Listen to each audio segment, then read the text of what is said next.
ছোট মাসির ছেলের বার্থডে, তাই কিন্তু আমরা এখানে তিনজন মিলে বেরিয়ে পড়েছি। আমার ভাই যেহেতু আমাদের বাড়িতেই ছিল, তাই আমি, ভাই আর আমার বর মিলেই চলে গেলাম মামার বাড়িতে।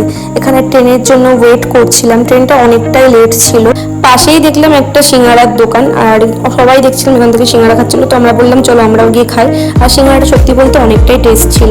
তো সিঙ্গারা খেতে খেতে দেখলাম আমাদের ট্রেনটা চলে এসেছিলো। ট্রেন থেকে নেমেই কিন্তু বাস পেয়ে গেছিলাম, আর বাসটা ফাঁকাই ছিল।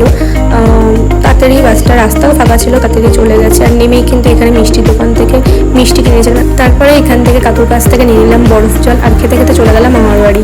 আর সন্ধ্যেবেলায় কিন্তু এই বার্থডে সেলিব্রেটটা হয়েছে, তো সেই বার্থডেটাই দেখো তোমাদের সাথে শেয়ার করলাম।